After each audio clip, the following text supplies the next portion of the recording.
kill it. What's up, everyone? This is K.Short, and welcome to this week's Phoenix Rising.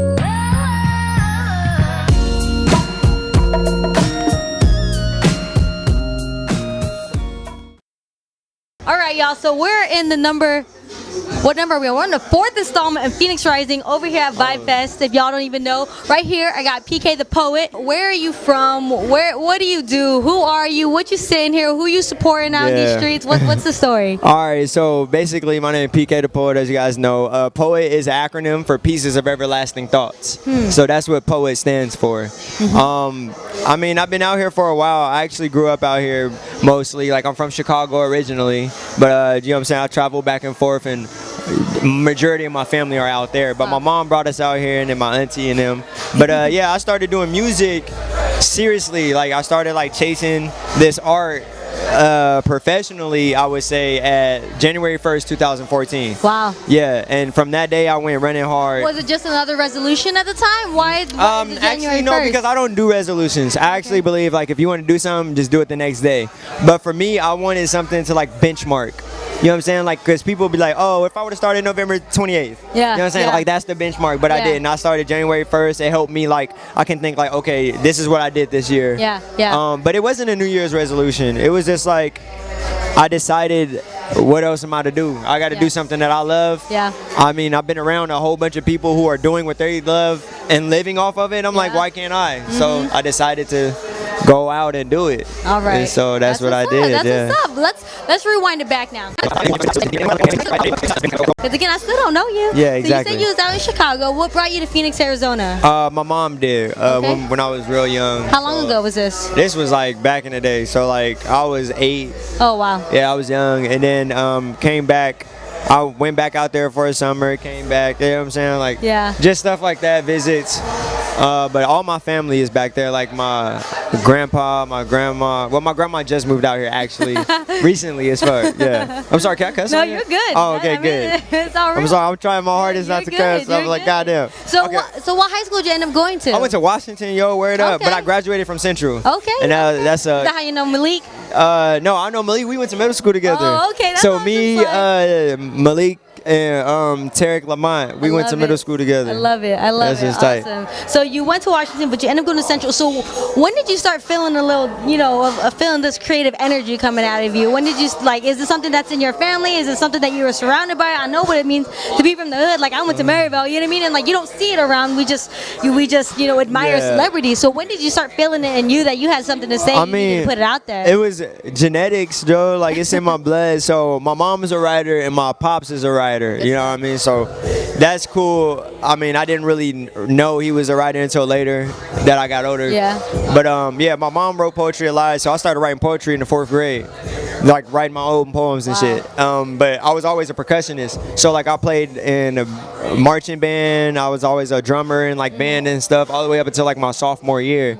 But I always like freestyled and stuff, but music wasn't serious until actually I had my junior year. I ended up getting into some trouble. I got locked up for a whole year. And then when I got out, I went back to high school. And then when I graduated high school, I was like, you know what? Like, I need to do something because I have been trying to work. You know, I have been working, but I was like bartending and starting to bartend because I bartend now. Yeah. So it was in the beginning works. But I always been like just into music. I always had an ear to it. I always listened to music. You know what I'm saying? Being in band, it allowed me to be like every, you know what I'm saying? Like every genre. Yeah. And so with that, it just kind of came one day. I seen my homie CL. Shout out CL. Y'all should look him up. He's tight. He's a dope Arizona artist out here. We connected, and he was like, bro, I'm saying I got access to a studio.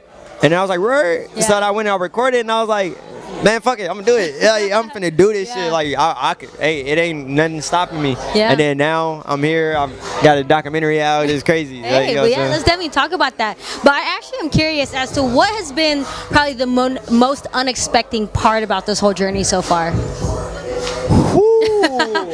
It's so many. Oh my god. Go for it. Let's like go. The most, like, it was unexpected. Like, I didn't expect to perform at the Celebrity Theater in front of like 2,000 plus people. Oh wow. That was a big turning point. For when? For why? I opened up for Life Jennings. Oh wow. I didn't even pay for it. What? I didn't pay for it. I didn't pay for my slot. Nope, I earned it. Wow. I earned that shit. I won this competition, and that was what it was included. Wow, that's awesome.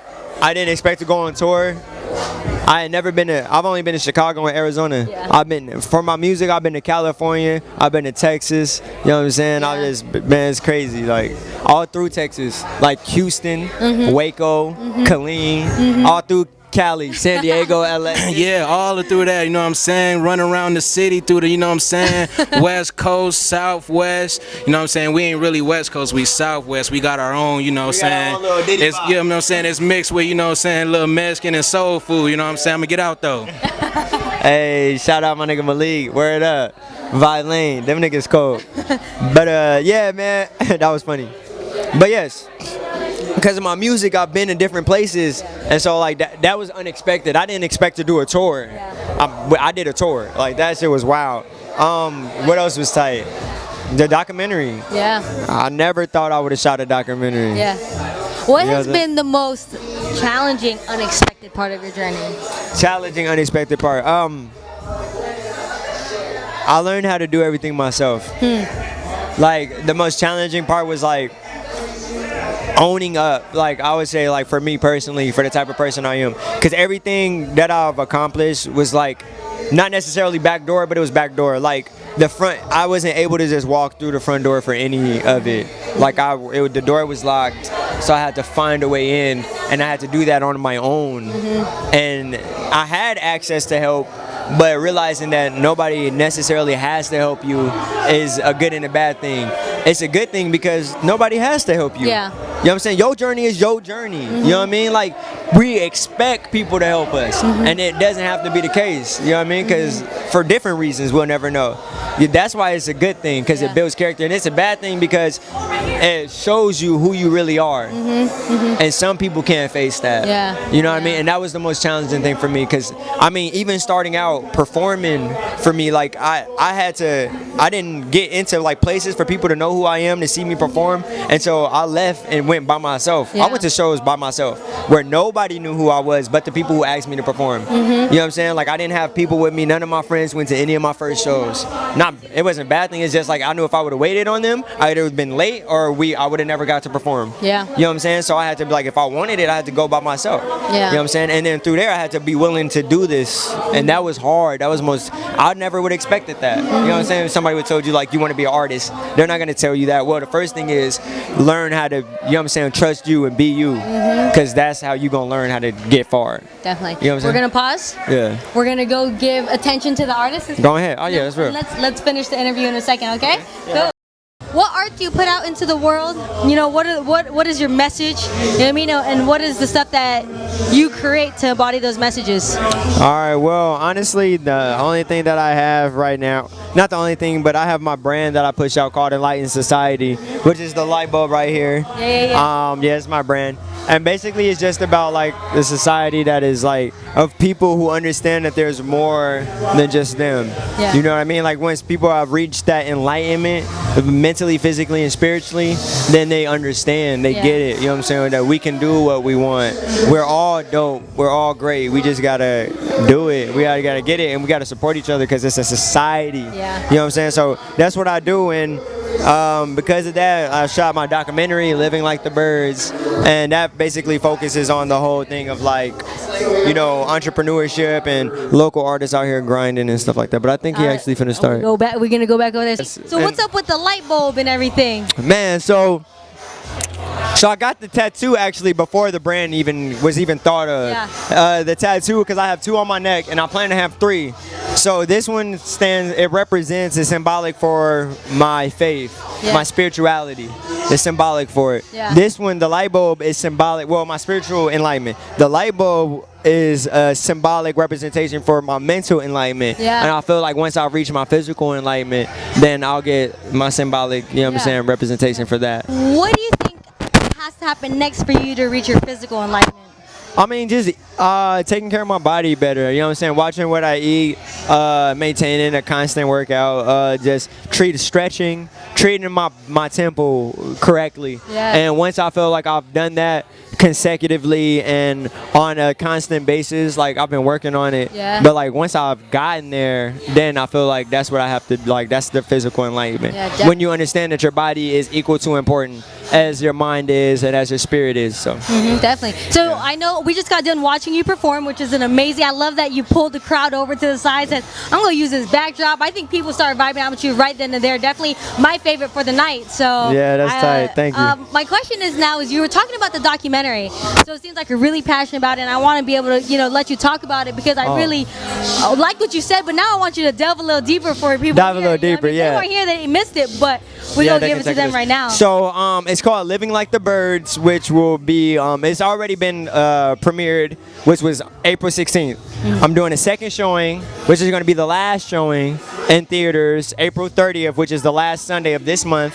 And it's called Living Like the Birds. So basically, it's about entrepreneurs and local artists and what it takes to be successful, what it takes to overcome adversaries or adversities, overcome the obstacles, overcome like trials and make it through the tribulations. Like that's what it shows. So it was me. I had 7 days straight of like a show that I set up, I was a part of, or I went to support. Yeah. So I did all of them.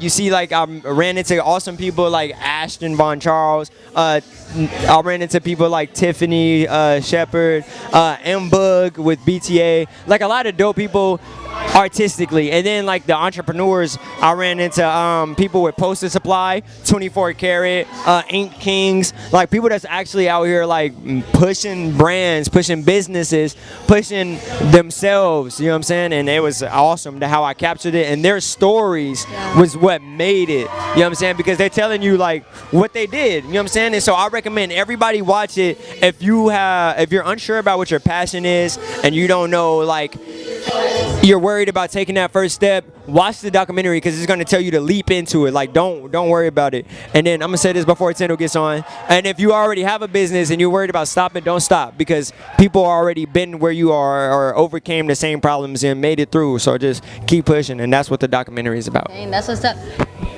There's one last piece I want to get to. I don't know. I think Tendo's going on. You know, Tendo's soft spoken. Yeah. So let's go watch Tendo and then let's wrap up the interview when we get back. Yeah, no problem.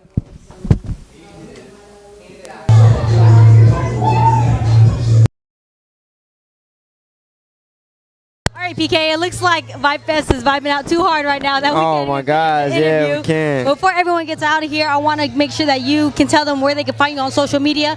And you said also the documentary is going to go on Netflix. Where can we find it? Man, I wish it could. But no, so other than Harkins, which you should check it out, April 30th, the last Sunday of this month. About a few weeks after that, because I gotta figure out like if I can get like any type of like promotion deal or something like that. I forgot what the name of it, but yeah, so you can check it out like on YouTube. Definitely. Or something like that, or like YouTube, maybe like an Amazon type thing, but I gotta like really go through the paperwork for that.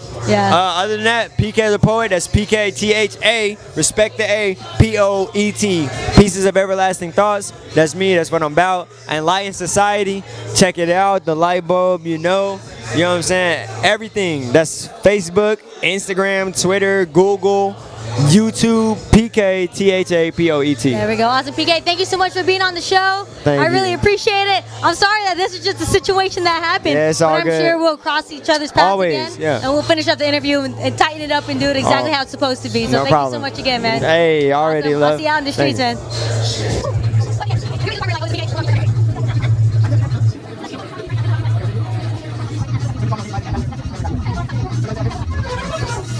Right. Yo, speak POET, pieces of everlasting thoughts, you feel me? Please call me on face rising. Oh, sorry, guys. Sorry, guys. Sorry. Yo, you just rising. What the fuck, man?